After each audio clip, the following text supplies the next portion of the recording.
Hello, America. I hope you're doing well. Welcome to my review of 90 Day Fiance Before the 90 Days, Season 4, Episode 11, Private Eyes. Look, why is it May the 5th? One of my teachers did not grade the mock up for the accordion book, the transformative letter into the transformation from a letter to also I might be yellow, y'all know. You know what I'm trying to say. Okay. And it's due on the 8th, right? Today is the 5th. She hasn't graded the mock up, but it's due on the 8th. So what if she don't grade it until tomorrow? But that's unfair because my magazine, that is what, 17 pages? Like 8 sections, the front cover, the back cover, the masthead, the contents page, the feature article 1, which is 5 pages, 2.5 spreads, feature article number 2, 2.5 spreads, 5 pages, 18 pages. 18 pages is due on the 5th. I still got to do the feature article number 2, the drama section and the art section, which ain't nothing. But like, that's very inconsiderate for you to say that it's due on the 8th when you haven't even graded it. That's not cool. Anyway, hello, hi. This is 90 Day Fiance. I watched it on Sunday, and I know that it's Tuesday. I was going to record yesterday, but I didn't. Also, if you don't know, I review Insecure. You can find it up here because I'm going to put it in there. Okay, so Yolanda, handsome man in outdoor city park. The handsome man in outdoor city park. This is the real Williams. A handsome man. And he ain't even that handsome. He ain't even handsome. Handsome man in outdoor city park. Her children, Neve, Max and Neve, look it up. She says that she can't believe it because that it just can't be true. It's it could be a coincidence. It could be that someone's using his pictures. He's a real man. So she says that she needs to get the truth. And it's the same story as David.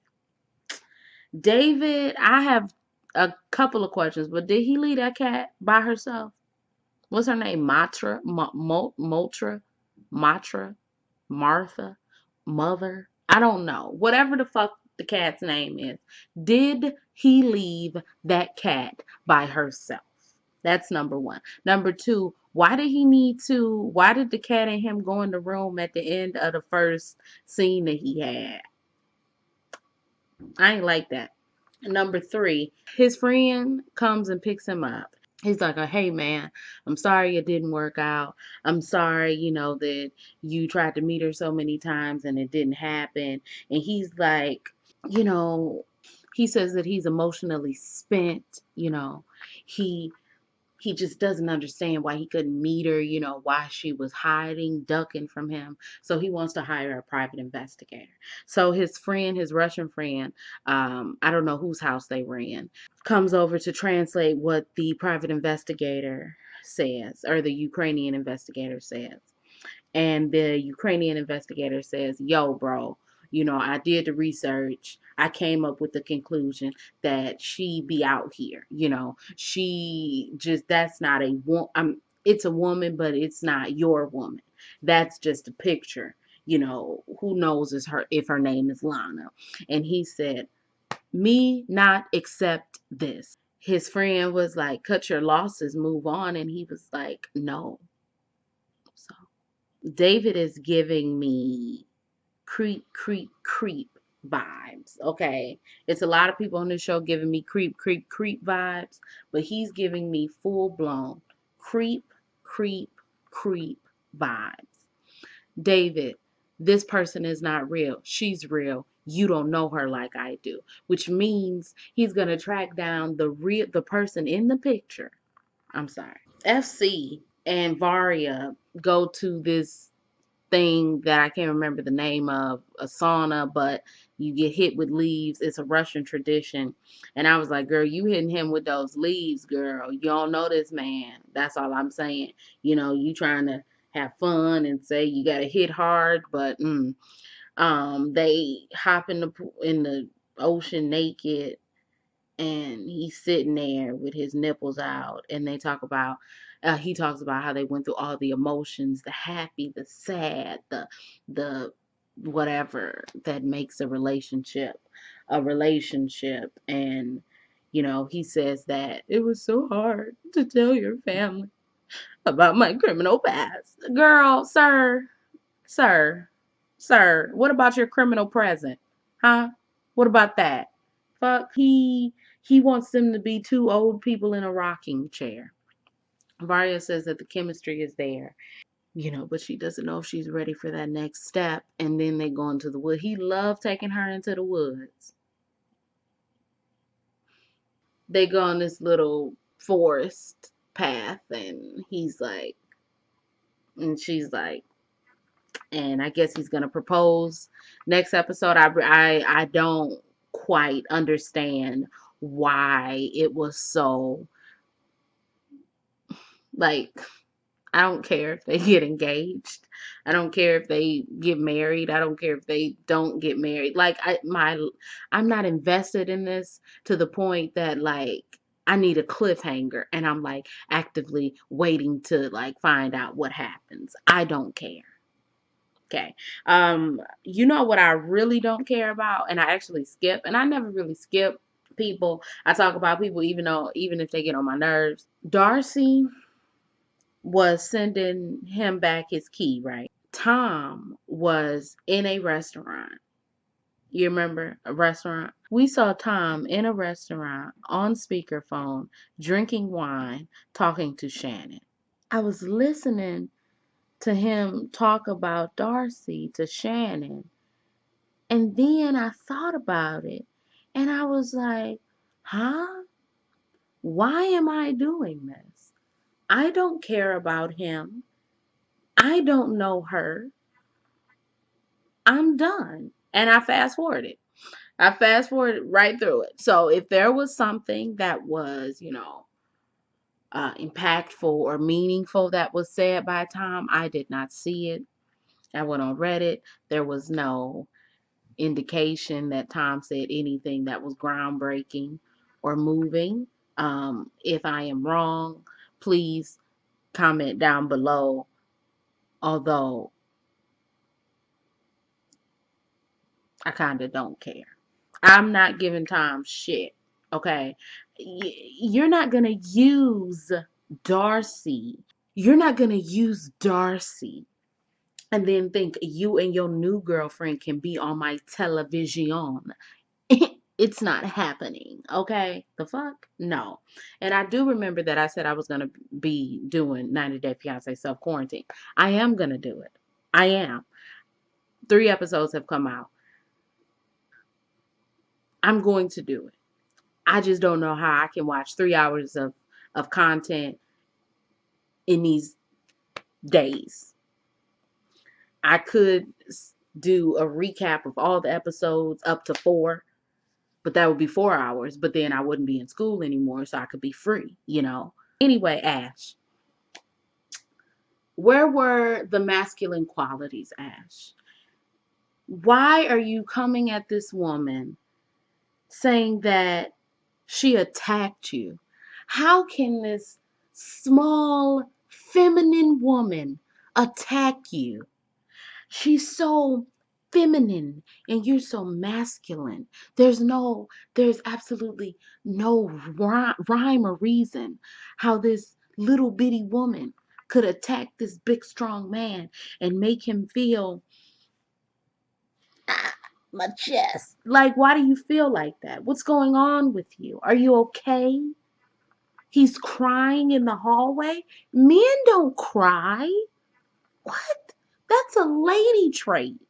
Why is this big, strong man crying? I don't get it.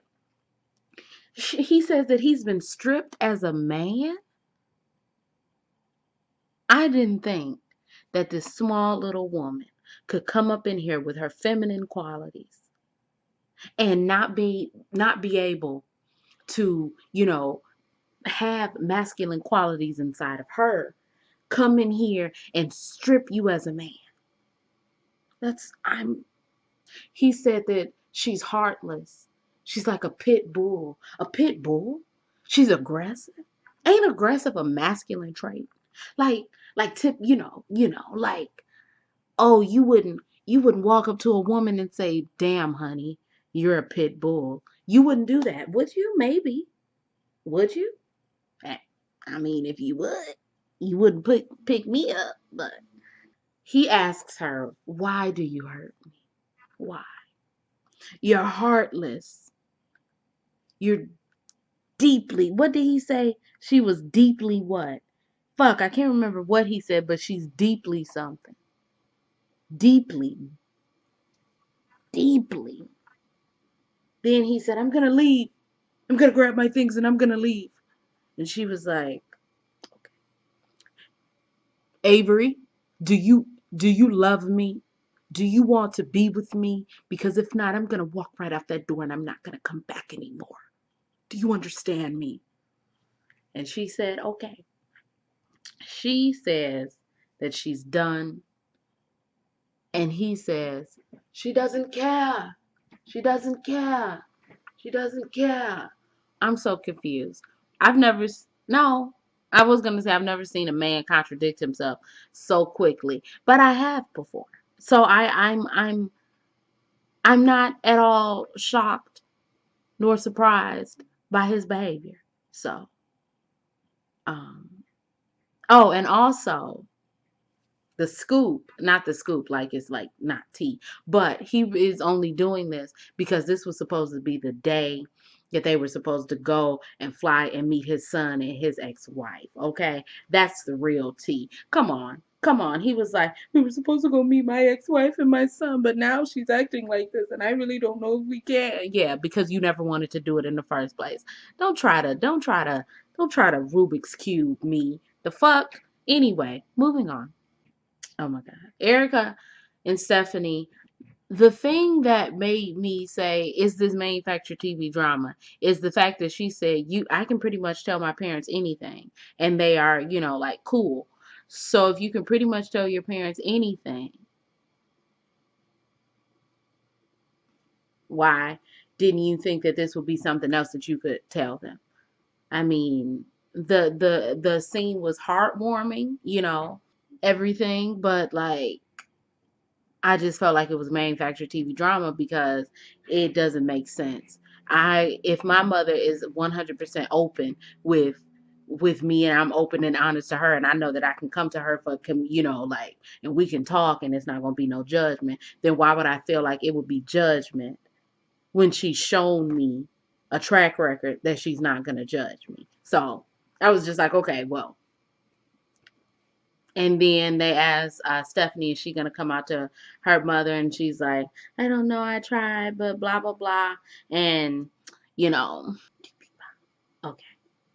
So, Lisa, I think last episode was the episode when he was like, "You got to give me some slack or you got to let me be the man." And Lisa had got up and walked away. So this episode, she's like, she's tired of Usman having these tantrums because she's American and she won't be an obedient wife and he's talking crazy. Okay. Usman follows her and she says we're going to be 50-50 and he's like, we got to be 60-40. And they, I guess, agree on that and make up, kiss and make up. What is, okay. I do have a question though. I was watching the previews for the newest 90 Day Fiance before the 90 Day. No, the other way. 90 Day the other way. And that black girl who be all cute on Instagram and being like this, moving to Jordan to be with that man who has strict religious beliefs around women. I don't get it. Avery and Omar, I don't get it. I don't get it. I guess you can say Nicole and Asin, but he ain't want her. Come on, Aladdin and Laura, come on. Like, Why do y'all keep marrying these people that have such different belief systems and then expect it's gonna work? I don't get it. I don't understand. So they kiss and they make up, and now they're leaving his hometown. And Lisa says that she was sick of his hometown. I'm not laughing because of that, and I'm like, of course you would be sick of his hometown, because you don't appreciate where he's from, his culture, what made him him. You just want the dick, right? You just had sex with him raw. So anyway, they're in the car, and she says, Usman, you haven't sung to me today. And he says, baby girl, I, what was it? Baby girl, I took you to meet mama. You become my mama. What did he say? He said, Uda baba. What did he say? God, I wish I could remember. Baby girl. I'm sick of it. Okay. I'm sick of the nonsense. I'm sick of it. And then they play, I go there for you. Anything you want, girl, I do for you. Yeah. I go there for you. Anything you. I love a good song. I love a good song on 90 Day Fiance. You know I love a good song on 90 Day Fiance. It fills me up.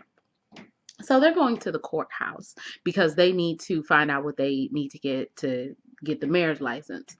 And they have to post a marriage notice. So, just like you remember Jenny and Submit when they had to send that shit to his house, and he was like, please don't send it to my house. Please, come on.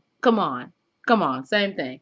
Just in case your wife or your girlfriend or your husband or your boyfriend don't come up here and say, wait a minute, what's going on here? So the man is like, have either of you been married? Lisa says, yeah. He says, well, we need the divorce papers. She says, what?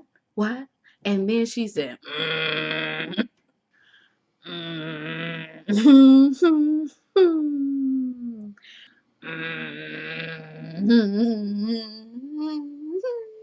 That's the sound she made, and I don't understand what that sound was, but she made it.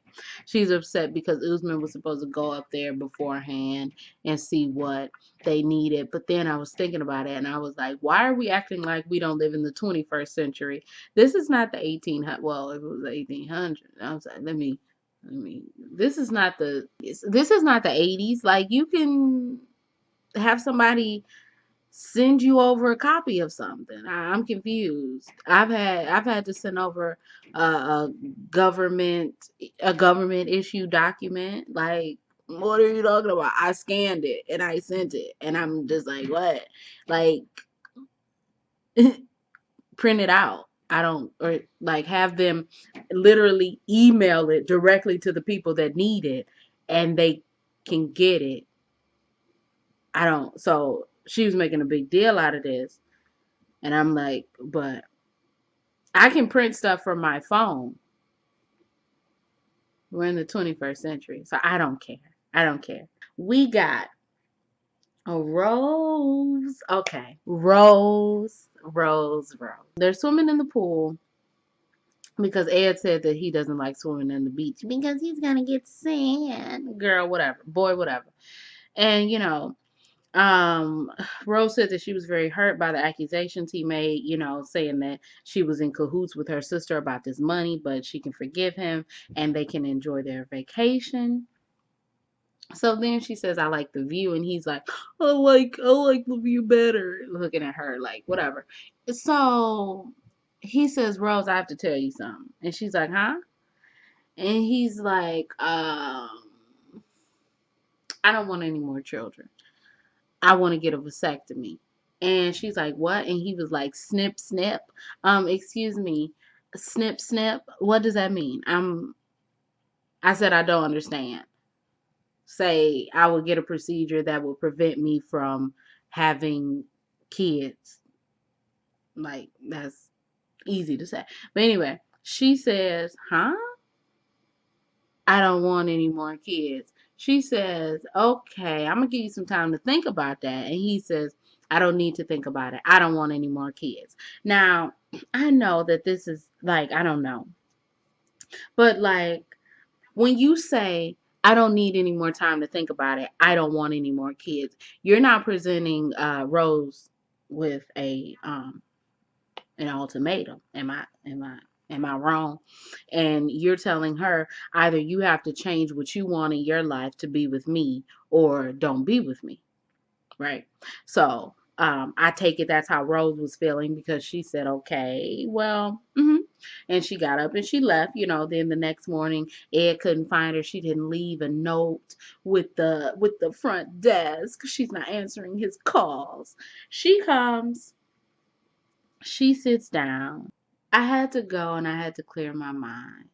And the thing that was so great about this whole thing is that Rose said everything that I was thinking. I've never had someone on TV say everything that I was thinking. Rose hit every point. Every point. Bro. Okay. I just think it's funny how like you didn't tell me from jump that you didn't want children. And Ed said, and she said, why didn't you tell me that you didn't want children from the jump? And Ed said, and she said, hello, what's wrong? What, you, you can't hear me? I don't know. I'm 54. I just didn't want kids.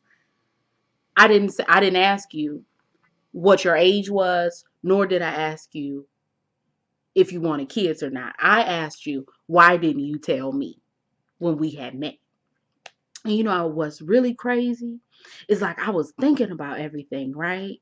And like how you lied to me about your height, how you wanted me to get an STD test, how you thought I was running some scam with my sister to give you money or to take your money, how you told me that my motherfucking breath stunk and I told you I was sick and I ain't get no response. She didn't say that, but she should have said that. I told you I was sick and I ain't get no response. And I'm thinking about everything that you've done. And I'm sitting here and I'm saying, I'm done. And he said, I'm done. When I tell you, it's comical. I'm sorry. It's very comical to me. She said, why did you not tell me you didn't want children from the beginning? And he had no answer. And I was like, but Ed, why didn't you tell her that you didn't want children from the beginning? He said, I have enough money for you and Prince. I work very hard for my money. Okay. You work very, very fucking hard for your money, huh? Okay. Well, let me say this. Fuck you. Oh my gosh. Rose gave me so much life. I was in this apartment screaming. I mean, I'm always loud. So really, I don't care how my neighbors feel about me. I pay my rent, so I don't care. But I was like, you had to tell. That's how I was. I was, ooh, ooh. So it's Larissa right here, right here, right here. Rose, Rosemary. Because who is against the queen will die, and then it's Rose. I mean, when Juliana, I ain't gonna say that, but when Juliana, did a little dance and wormed herself out of that prenup, and she said, "Men's don't control me." She slid her way, but it's Rose. I'm sorry, it's Larissa, it's Rose. Okay, top two, top top two. Top two. You came to this country thinking that you was gonna be able to run game on this woman, and then she started talking to you like, "Hello, I'm not." Oh, you thought I was dumb? Okay, wait a minute. But let me say this. And he was like, Anyway, I'm done. Okay, I'm done. Um, if y'all like this review, you can like, comment, and subscribe. You can follow me on Instagram and Twitter. Everything else you need to know about me will be down below. My name is Bria. I make beats, I sing songs. If you like what you see, I don't do that. What do I do? Come on along. This is the second time I done put my hand in your face. Does this make you mad? I'm sorry. Okay, bye.